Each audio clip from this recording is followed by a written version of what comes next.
Today, on Be Something Wonderful, manifesting your wish fulfilled under pressure of a looming deadline.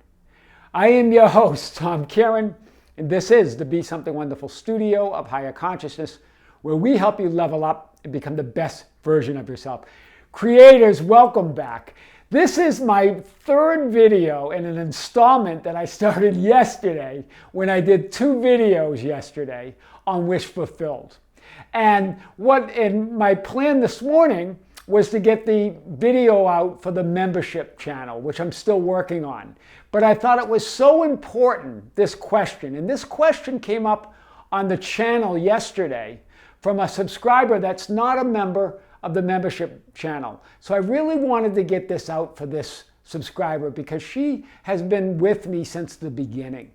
And she's just been such an important part of Be Something Wonderful. And I really want to get this answer out to her because it came up again yesterday in one of my sessions that saw your posting on the membership channel. And the situation with this subscriber is that she's been in a house that she really enjoys. But there was a looming deadline. And the looming deadline was in 2 years when she started this. And so she started out, I'm going to get all her comments on here so we can really unpack this and really help her and really move everybody. She says, I've been manifesting that I'll continue to be able to live in this particular house that I'm currently in. And she goes on to say that she's been manifesting it for 2 years. And now the deadline's approaching. And now she doesn't know whether she should look for an apartment, whether she looks for an apartment, she's not staying in her assumption, or what she should do. She's feeling torn, she says. So I want to cover this today and more. We're really going to do a big unpacking here for you.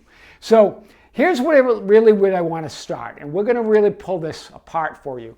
Your wish fulfilled, your imagined end, your assumption that it's done, and you are already the version of yourself living in your desired end, exists where? In the here and now. Or it doesn't exist at all. I've said this before, but when you imagine something, when you assume it, it exists here and now, or it can't exist at all. Do you see this? It's right now. That imagined end is right now. So every time you talk about being torn or not know what to do or where is it or it's been 2 years, you're making an assumption that desired end, that assumption's not here and now. That it exists somewhere in some imagined future and that you're trying to make it happen. That's what I wanted to start with. Remember, it's important for this context that I've talked about before. Fulfillment is beyond time and space. It's right now. When you imagine it, when you desire it, it's right now. So let's start with what you wrote. The first line, I have been manifesting that I will continue to be able to live in this particular house that I'm currently in. But is that really your assumption? I know it's what you want your assumption to be. But it feels like your assumption is, I may not be able to continue to live in this house. Do you see it just from what you wrote? Right? And we can talk about that, no, this is what I really meant, but the evidence is the evidence right now. But we're going to turn that around and make it the evidence of the unseen and get back in that assumption. Are you feeling, hear this, are you feeling the love of living there here and now? For those 2 years where you were, quote, manifesting to continue to live there, were you loving living there? Were you just grateful for it? Were you enjoying it now? Because that means it would continue. Do you see this? This struggle and with this looming deadline that's been in the back of your mind, that's been the real assumption, is that you won't continue to live there. Right? And that some event has to happen in 3D before that deadline's up. So you can continue to live where you've already been living. Right? Have you been loving that? Have you been enjoying that? These are just questions, right? So, and then you continue. You said the deadline is literally just drawing closer and closer. Literally. You're giving it all the reality. Literal means reality. You're giving that deadline reality. You're giving it solidity. You're giving it life. right? Look at what are you manifesting? That's coming from lack. That's coming from worry. That's coming from non-fulfillment, right? And then you say, and you do a capital if here, a capital if it doesn't happen, in other words, if it doesn't happen, I put happen because you didn't, for whatever reason, I'm going to have to start looking for new apartments. Now you've opened the door here.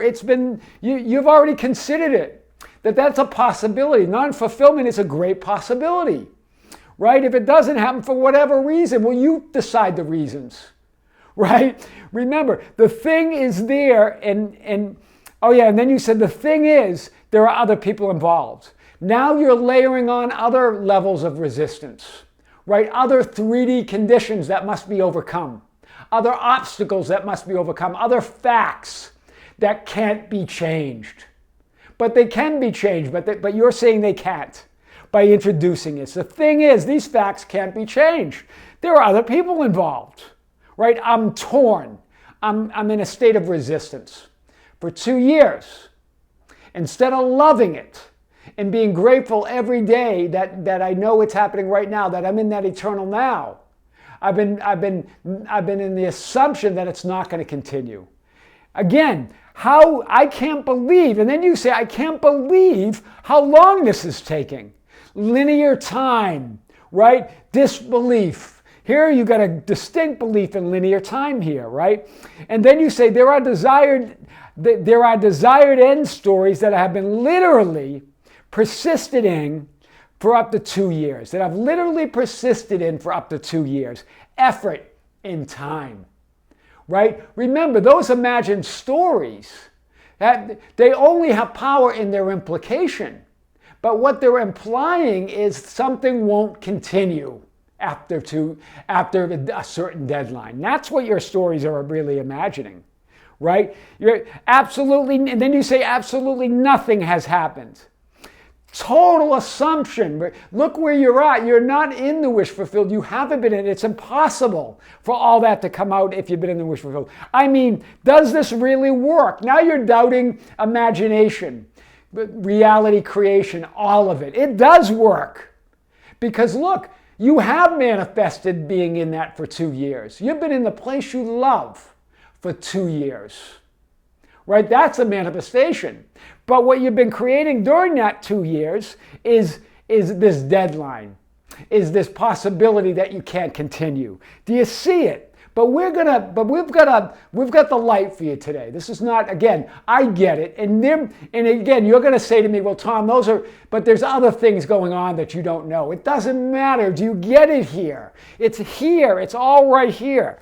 So for 2 years, instead of persisting in the love of living in and enjoying the house, you've been focused on the deadline and the possibility of not continuing to live there. Do you get it? Right? Instead of just in loving it and enjoying it in that eternal moment of now, with the absolute assumption and knowing that you'll continue to live there no matter what deadlines pass, right? Instead of feeling fulfillment and gratitude and love, you are feeling lack and you're feeling pressure, right? In fact, you have manifested 2 years of continuing to be able to live in this particular house. Right? That's a lot to be grateful for. But the true invisible assumption, your true invisible assumption, is that a deadline is looming. A deadline is coming. And I have to move unless something happens. I got to move unless something happens because of this deadline. Because there's other people involved. There's other facts that look very real, right? 3D obstacles and conditions, other people involved. Wow. So deadlines and linear time considerations are assumed 3D limitations that are irrelevant in the dimensionally larger reality. They're irrelevant. I know they feel relevant in 3D. That's the nature of 3D reality. It's the great trick. It's the great cosmic joke. It does seem real. Should I start browsing apartments for rent just in case, or should I literally try and sit it out a bit longer? Listen to the wording, sit it out, tolerate it, right? Like a hostage, right? It's a hostage situation. We're going to sit it out and wait. right? You're in bondage to your own assumptions here. Should I start browsing apartments? Remember, just because you browse apartments, that's following the script. Remember, there's a script that's been written. I'm going to get to this in this video today. And when you want to sit and wait it out, when you don't want to look for apartments or you're resisting the current script, that reality where the deadline looms, where the deadline comes up, and even the possibility that you're not in that house, that reality exists. You can't resist that. How do you move realities and how do you change film roles? That film's been shot. That reality, that script is written. How do you do it? By imagining and assuming that desired end and nothing else. Staying in that assumption and following the script. If the script says, I'm looking for apartments, then I'm looking for apartments. Right? It doesn't, remember, what you do in 3D doesn't matter. It's what you're feeling and imagining within. You can look for apartments, and then there's no pressure, right? You know it's just a script. You know you're just acting. You're the actor looking for apartments, knowing you're playing a role in that film role, and that in the meantime, as you imagine your desired end, you know you're going to be in a new film role. Do you see this, right? It's only your resistance to the script and the current frame, right? The frame is the current 3D reality in the film roll, right? Film rolls make up all these infinite frames. Imagine reality, right, of all these infinite film rolls all rolled up, and you're looking from above. You see all the frames of life. You get to determine it. You can't change any one film roll, any one script, but you can choose a new film roll that comes with a new script. The scripts are written in each reality. The scripts are written in each film roll. Creation's finished. But you can choose the lifeline, the film roll, the alternative reality that includes the script that leads to your wish fulfilled, right? Follow the script consciously while illuminating and imagining your desired end. And that's what we're talking about. Resisting looking for apartment, feeling torn, knowing there's other people involved, all comes from resisting the script. Follow that script, because when you do, you're inserting a new film roll as you imagine your desired end, as you stay in your assumption. And you move with that frame, with that illuminated frame, you move to a new film roll. It gets inserted into a new film roll, into a new reality. And I'm going to show you this in a few minutes. So, Neville Goddard, the great Neville Goddard, right, talks about this when he says in 1943, when he got out of the army, right? He was looking for an apartment. And here's what he says. When we found the apartment, the rent was more than we had planned to pay. My wife said, well, and here's his wife, that's not demonstrating this principle, is it? So his wife, Neville's wife's pressing him. You know, you're supposed to be the great creator, the great imaginer, God. And we're paying more than we planned. What does Neville say? I said nothing. He said nothing. Instead, where did he go? In his imagination. If he resisted this, he'd be resisting the script. Right? That's the script in that film roll, in that reality. How do you change it? How do you choose a new film roll? By imagining and assuming your desired end. And only that. In the meantime, following the script. That might mean paying the rent. That might mean looking for a new apartment. Do you see this, right? Neville followed the script. He says here, I simply paid the months of September and October. But when I went to pay November rent, that's when the big manifestation happened. Hear this. He moves in a new apartment. It's more than they planned. His wife's pressing him. He says nothing. He goes within. He follows the script. He paid September. And then he paid in October. It was more than what he wanted to pay. But he didn't resist the script. He didn't get downhearted. He didn't doubt it. He stayed on that desired end. Then when he went and paid November, what happened? The manager indicated that the rent is actually less. The amount Neville originally chose to pay. Right? The rent was actually what Neville imagined it would be. The manager, they made a mistake. Right? It was less. And the rent then, not only did he start paying lower rent, the imagined rent, but it was retroactively adjusted for what he paid in November and October and September and October. So it was retroactively, we're shifting times, we're rearranging time and space here. Do you hear this? And it was reduced to the day he moved in. And here's what he says: I got it all back at the beginning of the 3rd month. Wow. Let's see what that looks like. So Neville Goddard, he says here, it took me 3 months of being faithful to what I had imagined I was paying, even though during that time I was paying more. In other words, I followed the script, right? Your imagined end, your wish fulfilled, exists in the here and now, or it doesn't exist at all.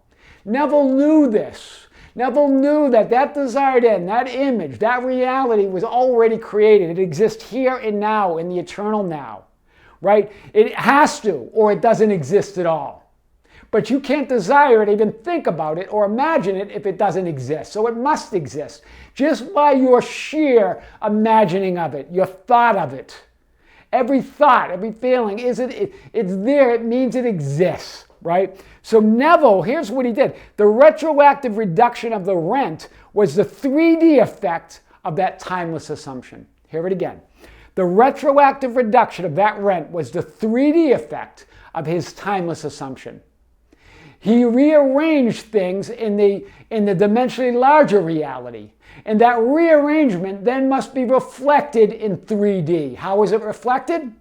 By a retroactive adjustment to rent. To show that it was, and what was the implication? That he paid the imagined rent the entire time. Whew. Powerful. Neville rearranged his story within, right? All events exist here and now. So he just rearranged. It's like having a story and moving the words around. Neville talks about that. And when you move the words around, you create a new story. But that whole story exists. You're just moving the furniture around, right?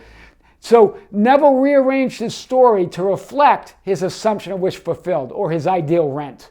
And then that inner rearrangement, that invisible rearrangement must be reflected in 3D reality, just as you can rearrange words elsewhere in a story to tell a different story. So let's show this, guys. Remember, A Course in Miracles says the script is written. Neville Goddard says creation is finished. You can't change the existing script in any particular film role. In other words, you can't change the script or in any particular lifeline or parallel reality. It's written, but you can change or move to a new film role, a new lifeline, a new parallel or alternative reality. How? You choose a new film role that implies a new favorable script. How do you do that? By imagining your end, by assuming that desired end, right? You choose a new film role that implies a new favorable script. You can never change the script. When the film is shot, the film is shot. The script is a script. But you can choose a new film role, choose a new lifeline, a new parallel reality that has the script that you want, that has the script that's leading you to what you want. How? By imagining how you would like things to be as if they already are, by persisting in your assumption of wish fulfilled, by going within, creating a simple scene. Neville, what did he do? He created a scene that he was paying the ideal rent the entire time, right? Resisting or trying to choose the current script. Resisting or trying to change the current script, a film that's already been shot, keeps you trapped in the undesired reality. Keeps you trapped in that current film frame, right? That you see as so solid, right? Don't oppose, compose, as Neil Donald Walsh says through God. Don't resist, persist, as all the spiritual greats say. Don't react, create. Don't wait, illuminate your new future frame, and then follow the script. Do you see this? The same goes for the subscriber. Don't wait. Don't wait for something to happen. Don't wait for some looming event, right? Instead, imagine that future, but then follow the script. Totally resistance-free, right? Look for a new apartment. It doesn't matter. You're moving to the new script. So how did Neville do it? Here's the picture of it. Remember, I showed you how this would represent one lifeline, one film roll, one alternative reality, and there are an infinite number in that film archive. in the eternity of that all that isness, right? And this film roll, imagine there's just an infinite number. This is your current film roll. And this is the example with Neville. September and October on this film roll have passed. He was paying more. See the $3 signs there. He was paying more than what he planned or wanted or what he imagined. Looking, and this is where he was looking and found an apartment, and he paid more than he imagined for 2 months, right? But while he was doing this, he was illuminating his future, the future frame where he was only paying his ideal amount, less than that. $2 signs versus 3. He was faithful to the assumption, faithful to the assuming and the imagining of paying an ideal rent, right? And then in the current frame, the current reality, he went to pay November rent. Remember the story. He goes, I went to pay November rent. That's the current frame. He's been imagining. He's been following the script. This is now past in this current lifeline. This is now the present current 3D conditions where he's going to pay November rent. That's his imagined future. That's the imagined frame. Now, as you imagine that future, as you create a simple imaginal act, you go into a state akin to sleep or an alpha state, and you imagine it real. Right? Remember, it's the implication. You see yourself paying that rent for 2 months. You see yourself in your house, just enjoying it, just loving it. Right? That's the future frame. Then, when he did that, he moved with the imagined future frame to a new reality. In other words, to a new imagined film roll. Here's the new film roll. So what happened? In November, right? In the beginning of November, not only was it discovered that the rent's lower, but that he got a retroactive adjustment for the September and October rent. What's the implication? What's the rearrangement in 3D reality? What's the effect of that? The effect is that September is the ideal rent, October is the ideal rent, November is the ideal rent. Do you see it? He moved to a lifeline. That future frame got inserted into a new reality, into a new lifeline, into a new film roll, where a script was now favorable to what he wanted. Invisible, this is what Neville says, invisible states, when properly rearranged, will externalize what they imply. For the potency of every imaginal act is in the implication. That's what happened. How did it rearrange itself? By a retroactive adjustment that gave the effect of only paying the ideal rent the whole time. That's powerful, right? That really is manifesting your wish fulfilled under the pressure of a looming deadline. I am your host, Tom Caron, and this is the Be Something Wonderful studio of higher consciousness, where we help you level up and become the best version of yourself. Creators and members, thank you for subscribing to the channel. Thank you for liking the videos and sharing them. And just thank you, and thank you for being, if you've joined the membership channel, thank you for being a member of that. There is a video coming out today. It's big. It's coming out on the membership channel. Just thank you for being you. And I really want to thank that subscriber that's been with me since the beginning, because I know that you'll continue this apartment. When you shift into this knowing, then it's yours. It's done. I promise. You know this, right? This is how it works. It's law. And I've even heard you say it. Guys, don't forget that you can join our Facebook group at facebook.com/groups/Be Something Wonderful. We have a Facebook organization page at Be Something Wonderful. You can also like that. You can visit us on Instagram and Twitter at Tom Caron. You can join our membership channel. There's a link below. And guys, or you just visit our website anytime for all that information and more at tomcaron.com or BeSomethingWonderful.com. With great love, with great light, and really, really infinite gratitude. This is Tom. We'll see you a little bit later today on the membership channel.